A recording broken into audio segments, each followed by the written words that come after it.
शपथ का ये पीसी करने का मोदी मैं देवरिया लोकसभा क्षेत्र की सम्मानित जनता जनार्दन नमस्कार सादर प्रणाम करता हूँ।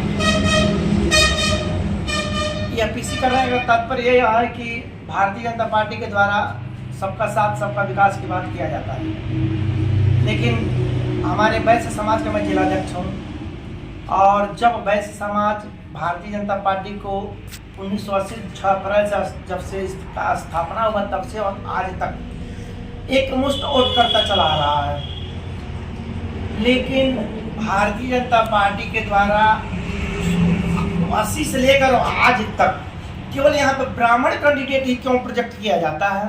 हर चुनाव में ब्राह्मण प्रत्याशी दे दिया जाता है लोकसभा चुनाव में, जबकि भारतीय जनता पार्टी कहती है वंशवाद का मैं विरोधी हूँ। तो जब श्री प्रकाश मणि त्रिपाठी यहाँ से 2 बार 3 बार प्रतिनिधित्व कर चुके हैं, तो फिर उनके लड़के को प्रत्याशी बनाने का क्या तात्पर्य है, इसके पीछे क्या रहस्य है? मतलब भारतीय जनता पार्टी जो है कि सबका साथ सबका विकास का नारा ये फर्जी देती है, फर्जी हवाई देती है। हम वैश्य समाज से आते हैं, 26% हम लोगों का आबादी है, 5,60,000 हमारा लोकसभा क्षेत्र देवरिया में जनसंख्या है। उसके बाद भी हम लोगों को देखा किया जाता है उत्तर प्रदेश में 80 सीट है, तो उस हिसाब से मिला लीजिए तो 16 25 80 हुआ, 16 सीट हमारे वैश्य समाज के लिए बनता है, लेकिन कहने के लिए 1 सीट दिया गया है, वो भी प्रतापगढ़। बाकी हमारा हक मार दिया जाता है, मार दिया गया है। तो हम लोग इसके लिए पूरे वैश्य समाज में बहुत भारी आक्रोश है। अगर भारतीय जनता पार्टी समय रहते अपना निर्णय वापस नहीं लेती है, नहीं बदलती है, तो इसको बहुत भारी खामियाजा भुगतना पड़ेगा। तो आप तो भारतीय जनता पार्टी की ही राजनीति करते हैं। अरे करते थे, करते हैं। जब हमारा सम्मान नहीं मिलेगा, हमारा कोई लोकसभा में प्रतिनिधित्व तो नहीं करेगा, हमारा जनप्रतिनिधि चुन के नहीं जाएगा, तो हमारे समाज के लिए कौन बात करेगा। इसलिए कि हम मांग करते हैं कि भैया हमारे समाज के लिए भारतीय जनता पार्टी क्या की है, कुछ नहीं की है। 80 लोकसभा सीट बहुत बड़ा राज्य है उत्तर प्रदेश, तो 80 लोकसभा सीट है, तो यहाँ पे 1 सीट बनता है क्या, किस हिसाब से 1 सीट बनता है? यानी कि कहीं ना कहीं ब्राह्मण कैंडिडेट बनाने से आप नाराज हैं।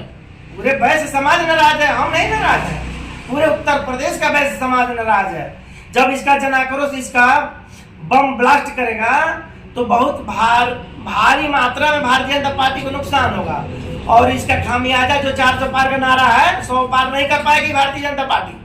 अगर समय रहते पर निर्णय पे विचार नहीं किया शीर्ष नेतृत्व, तो आप गोरखपुर मंडल में मिला लीजिए, महाराजगंज छोड़ दीजिए। वो सरकार थी तो भी पंकज चौधरी चुनाव जीतते थे, नहीं थी तो भी जीतते थे, 9 बार चुनाव लड़ने जा रहे, लेकिन 4 जिला मिलाकर के 3 जिला में केवल ब्राह्मण प्रत्याशी दिया गया है। इसका क्या मतलब है? क्या दूसरे समाज से प्रत्याशी नहीं है? या अखिलेश दास गुप्ता के शुद्ध कहने का क्या मतलब है?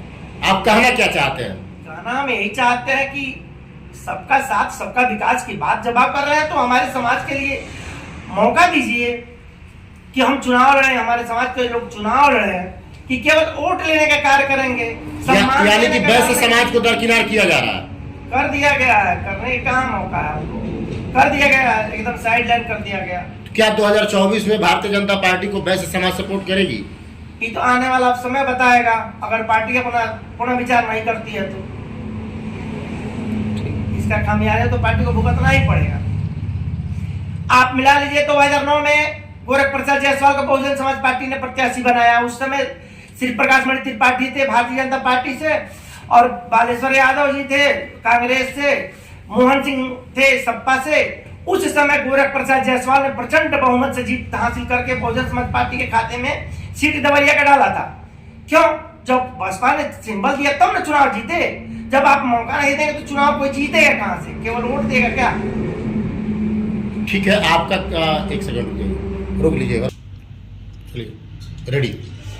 कहने का मतलब ये है कि भारतीय जनता पार्टी के द्वारा क्या देवरिया लोकसभा क्षेत्र में बाहरी प्रत्याशी मिलता है क्या? तमकुहीराज फाइल विधानसभा में उसको प्रत्याशी नहीं मिलता है।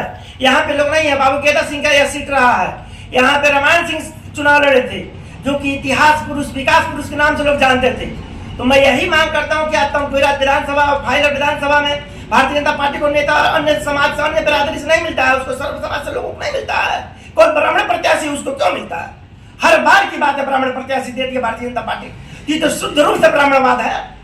इसके आगे आप लोग खुद समझते हैं, क्या पता नहीं कर सकता। तो भारतीय जनता पार्टी तो सबड़ों की ही पार्टी है, तो क्यों कहती है कि सबका साथ सबका विकास का नारा क्यों देती है भारतीय जनता पार्टी? तो ये तो भारतीय जनता पार्टी खुद कहती है कि सबड़ों की पार्टी है। सवर्णों की पार्टी है तो सवर्णों कोर्ट से कौन सीट निकाल लेगी भारतीय जनता पार्टी, उसका तो उल्टी गिनती चालू हो जाएगा। यानी कि उल्टी गिनती चालू हो गई है। चालू हो चुका है, देख लीजिए पश्चिमांचल से जो चुनाव हुआ है, देख लीजिए कौ % वोट पड़ा है। ठाकुर समाज पूरा खुल के विरोध में है, 5% वोट है ठाकुर समाज का। यानी कि जो है कि भारतीय जनता पार्टी आम लोगों के साथ छल कर रही है, बहुत भारी छल कर रही है। केवल वोट लेना जानती है, सम्मान देना नहीं जानती है भारतीय जनता पार्टी। ये नाराजगी का मुख्य कारण क्या है? इस नाराजगी का मुख्य कारण है वैश्य समाज के साथ अनदेखी करना, ब्राह्मणवाद करना। यानी कहीं ना कहीं जो है कि जातिवाद करती है भारतीय जनता पार्टी, खुल के जातिवाद करती है। एक प्रधानमंत्री मोदी के नाम पे पूरा वैश्य समाज, पूरा भारत का वैश्य समाज वोट करता है, चला आएगा बस एक सीट पे। अच्छा, अखिलेश दास गुप्ता इसके पहले भी लोकसभा प्रत्याशी रहे हैं, क्या इस बार भी प्रत्याशी रहेंगे क्या? ये आने वाला समय बताएगा। तो भारतीय जनता पार्टी को उल्टी गिनती चालू हो जाएगी। ठीक है, थैंक